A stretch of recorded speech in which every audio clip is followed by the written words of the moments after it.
Salmo capítulo de número, Salmo 13, quem abriu, diga amém, todo mundo já disse amém, pastor, de novo, o pastor está repetindo, meu Deus, até quando te esquecerás de mim, Senhor? Para sempre. Até quando esconderás de mim o teu rosto? Até quando consultarei com a minha alma, tendo tristeza no meu coração a cada dia? Até quando se exaltarão sobre mim o meu inimigo? Atende-me, ouve-me, Senhor, ó meu Deus. Ilumina os meus olhos para que eu não adormeça na morte, para que o meu inimigo não diga, prevaleci contra ele, e os meus adversários não se alegrem, vindo eu a vacilar. Mas eu confio na tua benignidade, na tua salvação se alegra o meu coração. Cantarei ao Senhor, portanto ele me tem feito muito bem. Maravilhoso e eterno Pai, Senhor Deus de toda glória, nós te louvamos por essa noite, pelo privilégio de estarmos aqui reunidos mais uma vez para te adorar, e isso fazê-lo na beleza da tua santidade. Te rendemos louvores, ó Deus, pela porção do texto sagrado lido nessa noite, e te suplicamos a bênção, a dádiva, de através do teu Espírito Santo sermos iluminados a nossa mente, para compreender aquilo que a tua palavra deseja nos ensinar nessa noite. Que as nossas mentes, ó Deus, possam estar cativas a essa compreensão, e que ela produza, ó Deus, consolo, exortação e edificação. É o que nós te suplicamos no bendito nome do teu Filho Jesus. Amém e amém. Meus queridos, se você teve a oportunidade de ler os Salmos, certamente você deve ter chamado a atenção do Salmo 13. Se essa foi a primeira vez que você leu esse texto, e creio que se você aqui da igreja já tivemos a oportunidade de lermos ele algumas vezes, seja na leitura responsiva, ou seja até mesmo em ministrações e pregações, nós temos a oportunidade de mais uma vez pensar sobre esse Salmo, capítulo de número Salmo 13. Esse Salmo 13 tem algumas curiosidades, algumas lições e alguns ensinos que certamente vão falar muito ao nosso coração. Primeiro porque talvez a situação do salmista seja talvez a sua situação. Eu não sei se você observou, mas pelo menos na tradução corrigida, em 4 ocasiões o salmista vai colocar a expressão até quando. Observe que no versículo 1 ele vai dizer 2 vezes, até quando esquecerás de mim. No versículo 1 primeiro vai continuar dizendo, até quando esconderás o teu rosto de mim. No versículo 2 ele vai dizer, até quando consultarei com a minha alma, tendo tristeza no meu coração. E no versículo 2 ele continua dizendo, até quando se exaltarão sobre mim o meu inimigo. Então nesse salmo pequeno, apenas 6 versículos, essa porção do texto sagrado escrita por Davi, pelo salmista Davi, pelo rei Davi, pelo homem de Deus chamado Davi, em 6 versículos ele utiliza 4 vezes a expressão até quando. Isso expressa o momento que ele estava vivendo, momento de perseguição, momento de luta, momento de extremo conflito, que levou o salmista a dizer até quando. Quantas vezes na nossa caminhada, na nossa vida, também nos pegamos tendo essas mesmas expressões?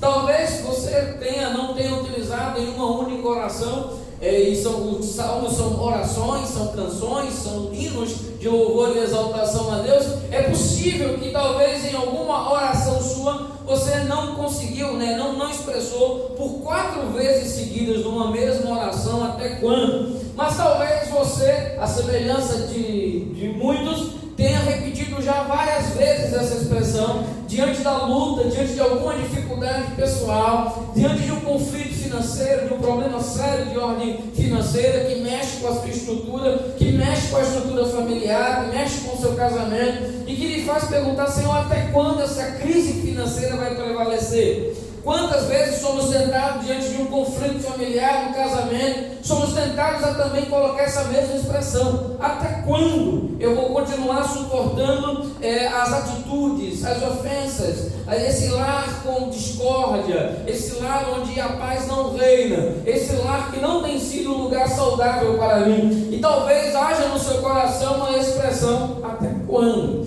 Quantas mulheres talvez tenham se perguntado: Senhor, até quando eu vou continuar suportando da maneira que eu tenho suportado o momento em que eu estou vivendo? Quantos maridos talvez não tenham colocado e apresentado isso diante de Deus, dizendo: Senhor, até quando? Até quando eu vou continuar passando por todo o momento que eu estou passando, as dificuldades, as afrontas, as humilhações? Até quando eu vou ter a sensação de que eu estou orando, suplicando e parece que o céu se fez de bronze? Quem sabe ao alcance através da internet, se ouviremos alguém, uma mãe desesperada, um pai desesperado, ao ter o seu filho cativo pelas drogas, e a mãe suplica dia após dia, dizendo: Senhor, até quando? Até quando eu vou suportar o meu filho, dividir o meu filho para as drogas? Até quando eu vou ver meu filho de uma forma degradante? Até quando eu vou ver meu filho, de certa forma, beneficiando os traficantes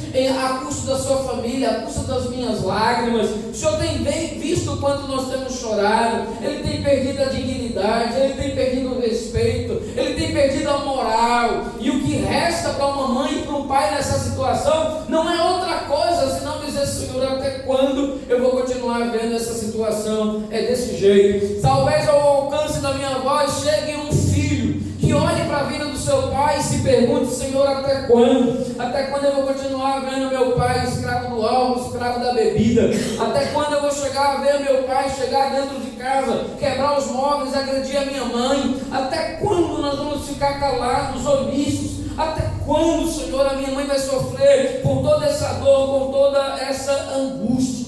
Quem sabe ao alcance da minha voz encontra alguém que foi extremamente, brutalmente violentada pela uma situação que marcou profundamente a sua vida, carrega no seu coração traumas tremendos. Quem sabe ao alcance da minha voz encontra alguém que, diante da luta e da dificuldade, dos traumas vividos, não consegue olhar para a vida com esperança, não consegue olhar para a vida com amor, com carinho, com zelo, mas a vida tornou-se uma jaula, está amargurada, porque não consegue se livrar dos traumas que a vida lhe causou, e em alguns momentos de lucidez clamam: até quando? Quem sabe alguém esclarecido, ao olhar a corrupção do nosso país, tem avançado em algumas áreas, mas ainda há muita coisa a ser mudada, e olhamos e perguntamos: até quando? Até quando ímpios e corruptos estarão fora das grades? Até quando tanto dinheiro desviado da educação, da saúde? Até quando? Quantas pessoas estão moribundas, já entre a vida e a morte, perambulando pelos corredores dos grandes hospitais das capitais? Até quando? Tanto dinheiro desviado, tanta roubalheira por essa nação afora, tanta gente ganhando tanto de maneira lícita e de maneira ilícita, cheio de favorecimentos, a custo de tantas pessoas que sofrem amargamente, e nos perguntamos: Senhor, até quando? Até quando pessoas estão vivendo em situações totalmente miseráveis, e o poder público fechou as mãos e continua fechando as mãos para tantas pessoas? Até quando, Senhor? Até quando? Até quando as filas para fazerem cirurgias delicadíssimas, exames delicados, não serão fornecidos? Até quando, Senhor? Até quando? Até quando tantas pessoas que poderiam ter suas mortes evitadas não conseguem, porque há outras prioridades dos governos, e por essa razão alguns acabam vindo a perder a sua vida, e nos perguntamos: até quando? Ao vermos a situação atual do mundo, e talvez certamente do país, vemos que em vários aspectos há uma resposta às nossas orações. Clamamos e o Senhor tem respondido em muitas áreas, e nós louvamos a Deus ao perceber a ação de Deus gerando o curso da história. Nos alegramos, rendemos louvores e bendizemos ao santo nome do Senhor, mas há muito a fazer. E certamente na nossa vida pessoal, meu querido, nós nos pegamos também tendo expressões como essa: até quando? Se você ainda não passou por uma expressão, por uma situação que lhe levou a dizer: Senhor, até quando? Até quando, Senhor? Até quando? É possível que você venha passar alguma situação na sua vida que você possa ser levado a exclamar: até quando? quando, Senhor, eu vou continuar esperando uma porta de trabalho que não chega? Até quando eu vou esperar uma cura que não chega? Até quando eu vou esperar uma reconciliação que não vem? Até quando eu vou conseguir dormir em paz, ter tranquilidade no meu coração? Até quando eu vou ter tanta ansiedade carregada na minha alma? Até quando eu vou viver as custas do passado, que já deveria ter ficado para trás, mas que eu insisto a arrastar como uma bola de ferro atadas aos pés, acorrentada aos pés? Mas nessa noite o Senhor deseja nos falar, através do exemplo de Davi, quando esse clamava 4 vezes: até quando? O que é que nós podemos aprender nesse salmo? Quais as lições nós tiramos com esse homem chamado Davi? Que esse pastor de ovelha, ruivo, pequeno, frágil, que alguém olhava para ele e não dava nada, que o próprio Saul olhava e não imaginava que fosse ele quem fosse ser rei de Israel. Fica claro o texto: Deus não vê como vê o homem. Deus estava preparando o coração de Samuel, porque aquele menino não tinha nada na sua visão física que pudesse lhe conotar, que pudesse levar a mente de Samuel ao olhar como um guerreiro, ao olhar como um futuro rei. Mas os planos de Deus são maiores do que os nossos planos. Aquele pastor de ovelha torna-se rei, um rei fantástico, 40 anos de prosperidade. Houve alguns erros, houve muitos acertos. Davi tornou-se mais lembrado pelos seus erros, mas ele deve ser lembrado muito mais pelos seus acertos, pelas suas vitórias, pelas suas conquistas. E nesse salmo ele descreve algumas situações que ele estava passando, e o que levou ele a usar 4 vezes a expressão até quando. E certamente ela servirá de alimento para a nossa alma, almas que sofrem angustiada na perspectiva de encontrarem alívio ao seu sofrimento. Quanto de nós não somos sentados a colocar Deus no canto da parede e fazer também esse questionamento, muitas vezes não carregado de: Senhor, me explique, me trabalha na minha vida para que eu possa entender. Mas quantas vezes essa expressão é carregada de um sentimento de revolta: Senhor, até quando? Como se tivéssemos a possibilidade de exigir de Deus algo. Mas quando nós contemplamos esse texto, nós vemos alguns fatores, pelo menos 4 fatores, que colocaram o salmista em uma situação de pressão que levou ele a afirmar: até quando? A primeira fica claro quando ele mostra de que ele sente uma ausência de Deus em relação à sua presença na vida dele e a sua presença em relação às suas respostas. Ele vai dizer: até quando se esquecerás de mim para sempre? Até quando esconderás de mim o teu rosto? Fica claro de que a ausência da resposta de Deus incomodou o coração de Davi, mexia com o coração de Davi, porque Davi clamava, Davi orava, Davi buscava a face de Deus, e em resposta disso havia um silêncio, e o silêncio de Deus incomodou profundamente o coração de Davi, porque quando oramos, quando suplicamos, quando buscamos a presença de Deus, desejamos que Deus responda de maneira imediata, em nosso tempo e do nosso jeito às nossas orações. Muitas vezes nós ajoelhamos e suplicamos e clamamos ao Senhor na perspectiva de que Deus venha e ouça as nossas orações no nosso tempo, porque imaginamos que o nosso tempo é o melhor tempo, é o tempo mais oportuno. E se Deus é Deus, como diz a palavra e como cremos, Deus fará justamente da maneira qual nós desejamos. E não é assim que Deus age. Deus age primeiro no seu tempo. Deus tem um tempo. Deus tem um tempo, e há um tempo determinado para todas as coisas debaixo do céu. Há um tempo determinado para todas as coisas debaixo do céu. Não há possibilidade de encararmos, de tentarmos fazer com que Deus entre no nosso calendário. A maneira mais sábia é se colocar à disposição do calendário de Deus. E nessa noite o Senhor nos convida, meus queridos, com amor, com zelo, dizer: Senhor, me ajude a me colocar no teu tempo. A palavra de Deus vai nos contar o relato do capítulo 11 do livro de João, onde Maria e Marta clamam, suplicam, envia mensageiros para chamar Jesus, porque temia que Lázaro viesse a falecer, pois ele estava enfermo. A Escritura diz que o tempo de Jesus não foi o tempo de Maria e Marta. A Bíblia vai dizer que Jesus se demorou naquele lugar, o problema se agrava, a enfermidade acelera o processo e acaba vindo a falecer. Lázaro falece, Lázaro é sepultado, e a Escritura diz claramente: Jesus se demorou naquele lugar.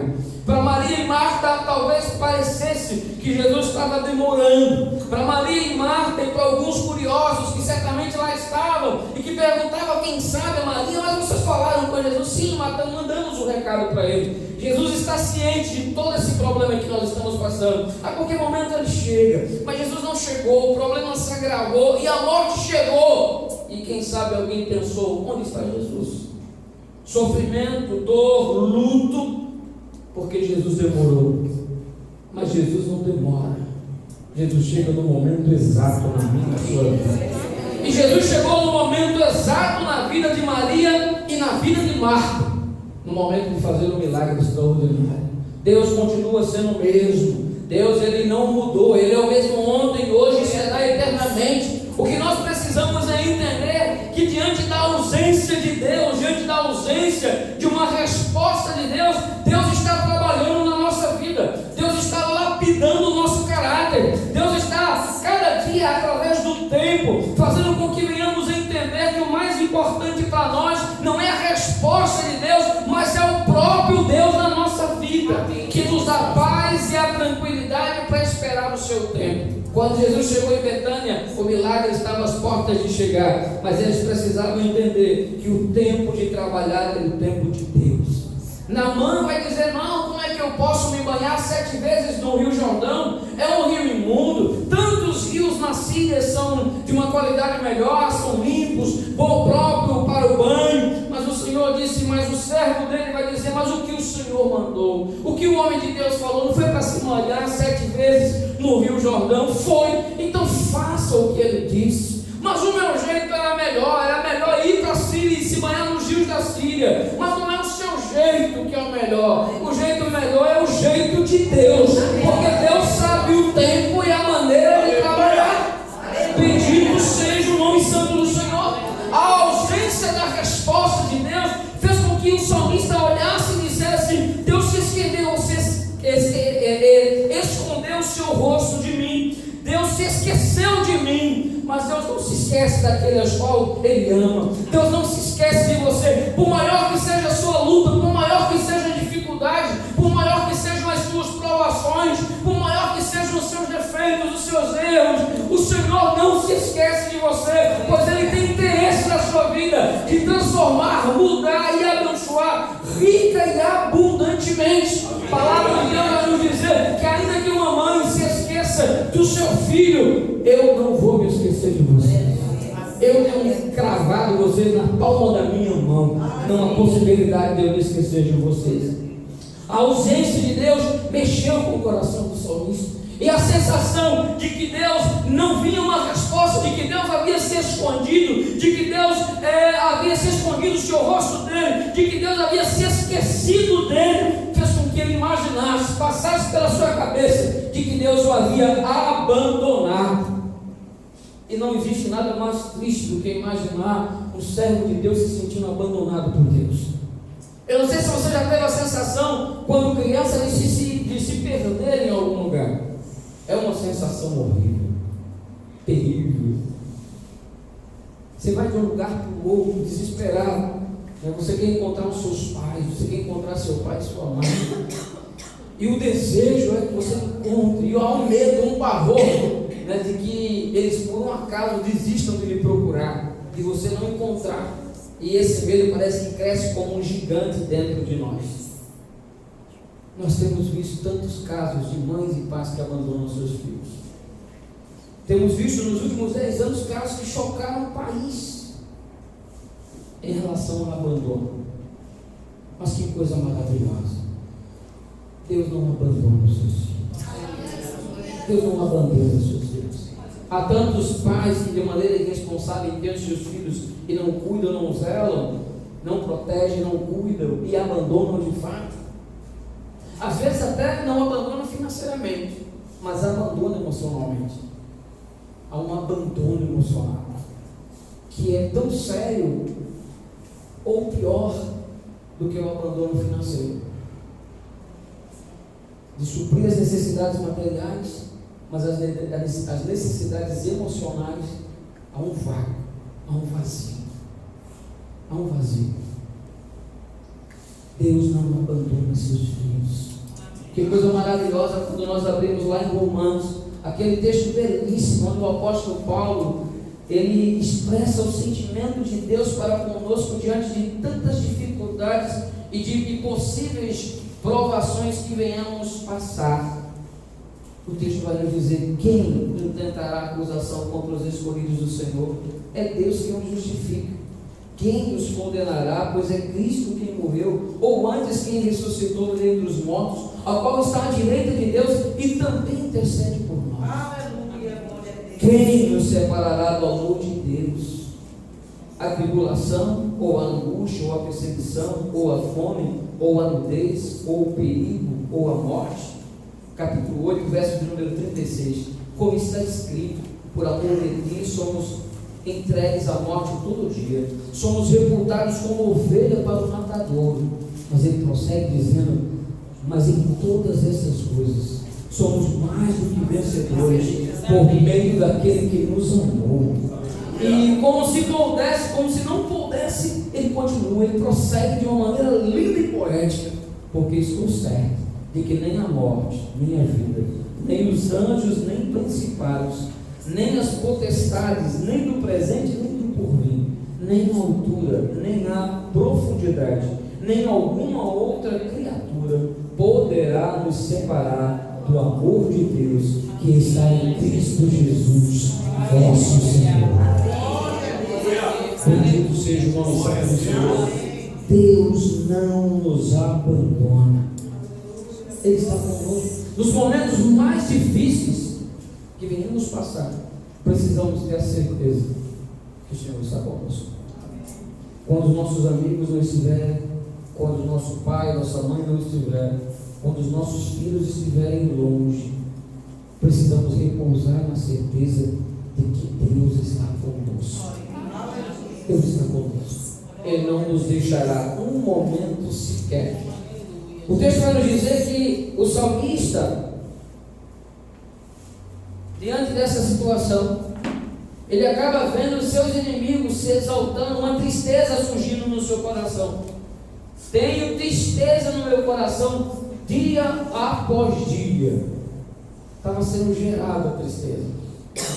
Muito dessa tristeza vinha em resultado dele enxergar a situação que ele estava vivendo e perguntar: onde está Deus?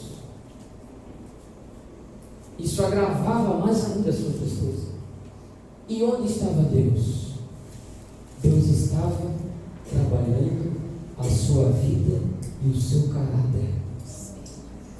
As situações ao seu redor estavam as mesmas, mas Deus estava trabalhando o seu interior. É o seu interior que precisava ser trabalhado antes de se concretizar as mudanças que ele esperava por fora. Precisava algumas mudanças acontecerem por dentro.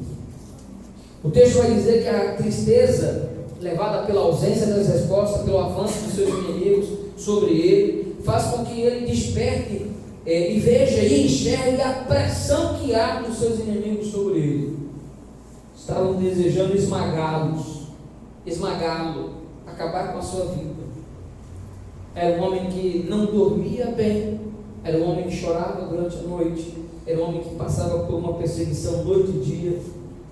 E agora aquele homem, diante de todos esses dilemas, o que nos chama a atenção é que esse salmo é claramente uma oração. Ele continua orando, mesmo quando tudo vai mal. Ele continua orando, mesmo quando a resposta não vem. É interessante, porque até com Deus, nesse tempo tão imediatista que nós estamos vivendo, até com Deus, nós oramos uma vez e quando não temos a nossa resposta, nós não conseguimos fazer aquilo que Jesus e os apóstolos fizeram: perseverar na oração. Nós desistimos com muita facilidade dos nossos propósitos, dos nossos sonhos. Desistimos com uma certa facilidade, em vez de orar um pouco mais. em vez de clamar um pouco mais, em vez de incomodar o rei, como aquela mulher fazia na parábola de Jesus, simplesmente desistimos. Mas o salmista Davi, apesar de sentir que Deus havia se esquecido, apesar de sentir e ter a impressão de que Deus havia escondido o seu rosto de si, apesar de ter o coração carregado de tristeza e de perceber que a pressão dos seus inimigos estava cada dia mais crescente sobre si, ele continua orando e buscando a Deus. Observe que deixa claro todos os versículos, mas no versículo 13 ele vai dizer: atende-me. Ele está orando. Como tem sido as nossas orações a Deus? Será que nós temos apenas orado para que Deus nos abençoe? E muitas vezes, logo após o Senhor nos abençoar, temos esquecido até mesmo de agradecer as bênçãos de Deus, com a mesma intensidade que temos enquanto estávamos orando pelos pedidos, pelo pedido que fora respondido. Aquele homem não tinha motivo algum para continuar orando, pois aparentemente nada tinha mudado, mas ele continua orando, ele continua clamando, ele continua na brecha, ele continua lutando, dizendo: Senhor, atende a minha oração. E há pelo menos na oração dele 4 pedidos que nos chamam a atenção. E a primeira coisa que nos chama a atenção é que ele chama a atenção de Deus para si. Observe: atende-me, ouve, ó Senhor meu Deus. Deus, eu estou aqui, olha para mim, atende o meu clamor, vira o teu rosto para mim. Eu sinto que o Senhor tem se esquecido, eu sinto que o Senhor tem virado de si, escondido de mim o teu rosto. Mas, Senhor, atende a minha súplica, atende a minha oração. Eu necessito do Senhor. Talvez eu não mereça, porque eu tenho tantas falhas, eu tenho feito tantas coisas que te agradam, mas, Senhor, que não te agrada. Mas nessa noite, nesse dia, eu tenho clamado, dizendo: Senhor, atende a minha súplica, atende a minha oração, atende o meu pedido. Senhor, fala comigo, eu quero ouvir a tua voz. A tua voz me trará consolo, a tua voz me trará refrigério, a tua voz me trará a paz que a minha alma deseja. Senhor, atende-me, ouve-me, fala comigo. Bendito seja o nome do Senhor Jesus. Quantas vezes na nossa caminhada nós temos a sensação de dizer justamente as palavras do salmista, dizendo: atende-me, ouve, Deus meu, a minha oração. Ele chama a atenção de Deus para si, e então ele começa a suplicar, dizendo: olha, ele não desiste de clamar a Deus, e ele começa a suplicar, dizendo: Senhor, alumie os meus olhos para que eu não adormeça na morte. Abre os meus olhos para eu compreender as coisas que estão ao meu redor, porque às vezes com os olhos naturais é difícil de encarar certas coisas. A vida é dura, há muita injustiça, há muitas dores, muitas angústias, muitas aflições. Somos todos os dias jogados para o escanteio da vida, somos todos os dias lançados no acostamento da vida. É necessário dizer: Senhor, abre os meus olhos para que eu possa compreender as coisas como realmente são. Senhor, ilumina os meus olhos, porque eu não desisti de te clamar, e eu sei que se o Senhor iluminar os meus olhos, eu vou continuar tendo esperança em ti. Porque hoje o que eu vejo diante dos meus olhos só me inspira medo, angústia e dor. Mas eu sei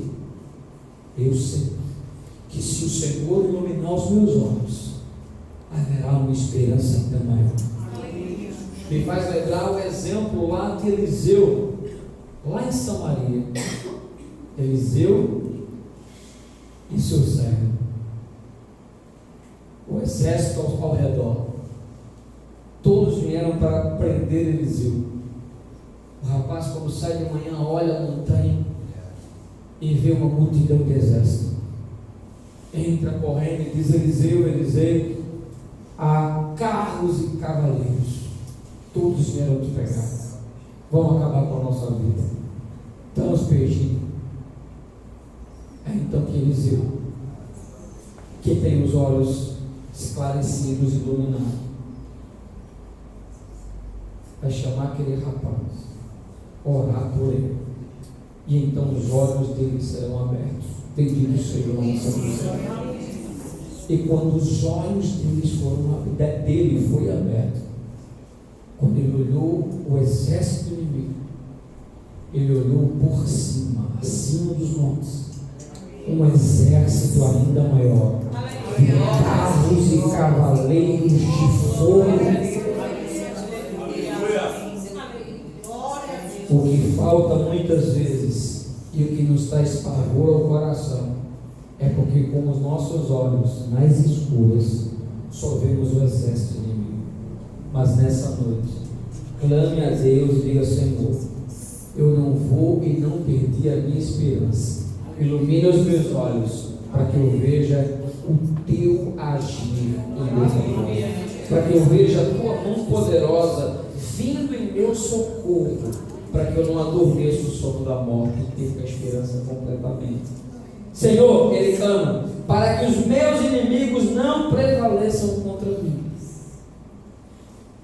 para que eles não tenham vitória sobre mim, para que eles não arrasem com a minha vida, com meus sonhos, com os meus projetos.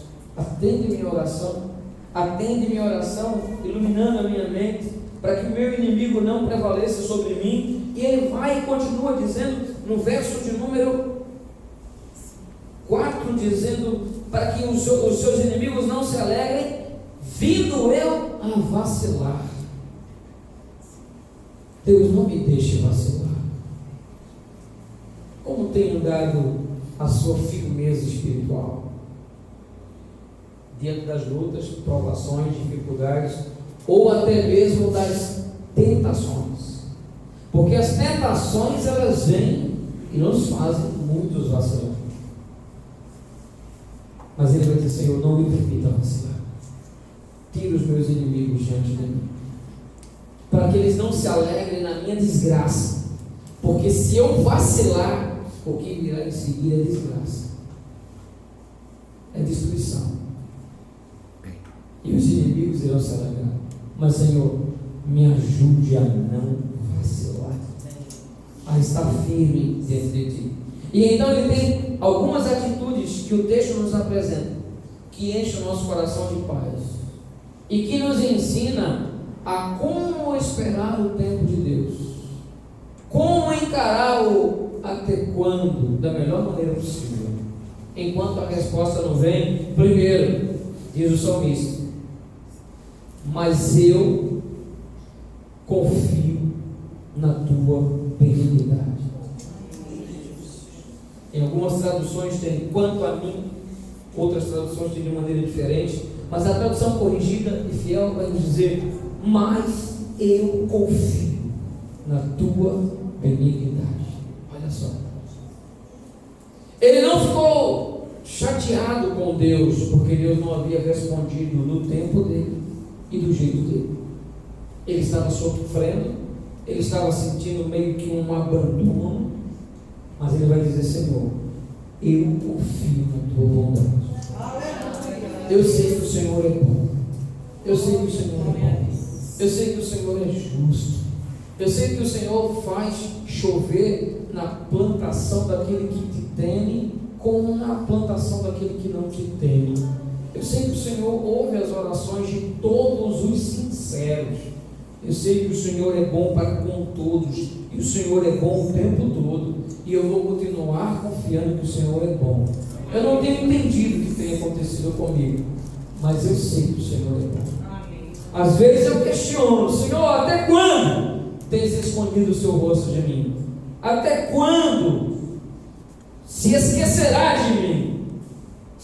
Mas apesar dessas afirmações, apesar da tristeza e da perseguição, em seguida, mas quanto a mim, eu continuo confiando, mesmo sem entender o porquê de todas as coisas, e sem entender o até quando, eu continuo confiando na tua bondade. Eu sei que tu és bom o tempo todo, e o tempo todo tu és bom.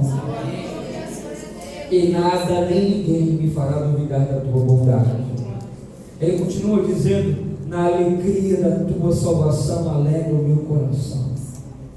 Apesar de toda a tristeza, apesar da perseguição, apesar da sensação de abandono, mas como eu me alegro por o Senhor ter me salvado, como eu me alegro por saber que o Senhor faz parte da minha vida, como eu me alegro ao saber que o Senhor me resgatou desse mundo de pecado, desse mundo de desgraça, desse mundo sem esperança, porque o Senhor me resgatou de um mundo sem esperança para um mundo que é plena esperança, porque no reino do Senhor Jesus é pura esperança.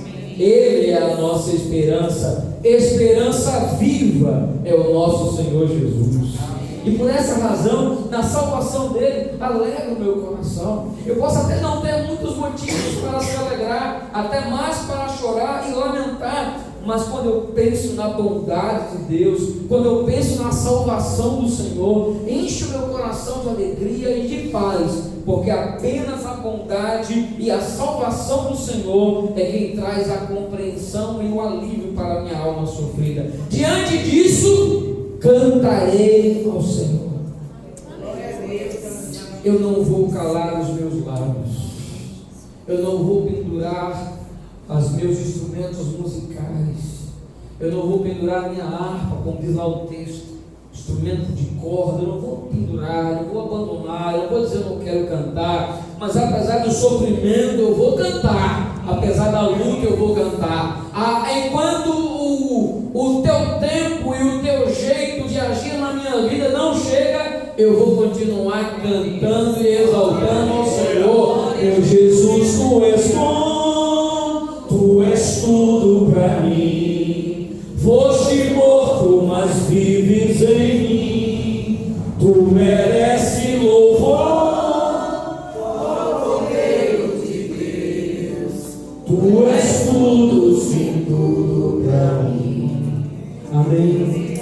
Ele continua dizendo: eu cantarei o Senhor, eu vou cantar, e vou cantar em meio à prova, e vou cantar em meio à dificuldade, e vou cantar enquanto a resposta não vem, mas eu vou cantar, eu não vou calar meus lábios, eu vou exaltar aquele que é digno de toda honra, louvor e adoração, eu vou declarar que Ele é o Senhor, enquanto o tempo não chega, enquanto o jeito de agir de Deus não chega, eu vou continuar e esperar, cantando, exaltando, salmodiando aquele que é digno de toda honra, de todo louvor e de toda adoração.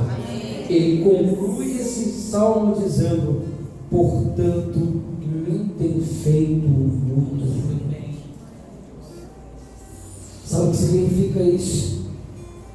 O salmista tem dito: eu passei e tenho passado por muitas lutas, pressão dos inimigos, tristeza profunda, sensação de esquecimento e abandono da parte de Deus. Mas agora ele diz: eu sei que o Senhor me tem feito muito bem. Enquanto as bênçãos que você almeja ainda não chegaram, enquanto as suas súplicas e as suas petições ainda não se concretizaram, olha para trás e vê o que Deus já fez por você. Observe, meus queridos, que o texto vai dizer: portanto, me tem feito muito bem. Tem feito muito bem o quê? Cantar ao Senhor me tem feito muito bem. Por quê? Porque Ele sabe que Ele exalta aquele que já fez muito por Ele, que já fez muito em seu favor. Então Ele canta e exalta aquele que, cantando, não apenas lhe faz bem cantar, mas lhe faz bem porque quando Ele canta, Ele lembra de tudo quanto Deus já fez, de tudo quanto Deus faz e de tudo quanto Deus fará, porque Ele é Deus e Ele não mudou. Enquanto o tempo não chega, canta, fala das maravilhas do Senhor através desse cântico, e use sempre a expressão no seu coração: o Senhor me tem feito muito bem.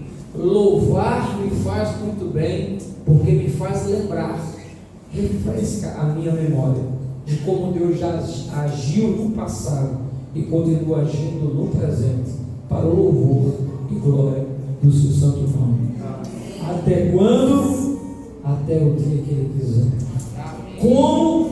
Do jeito que Ele quiser. Sendo com Ele e para Ele, porque dele são todas as coisas. Deus abençoe a todos, em nome do Senhor Jesus, que essa palavra produza vida no seu coração, produza consolo, edificação e exortação. Que Deus te abençoe, em nome do Senhor Jesus.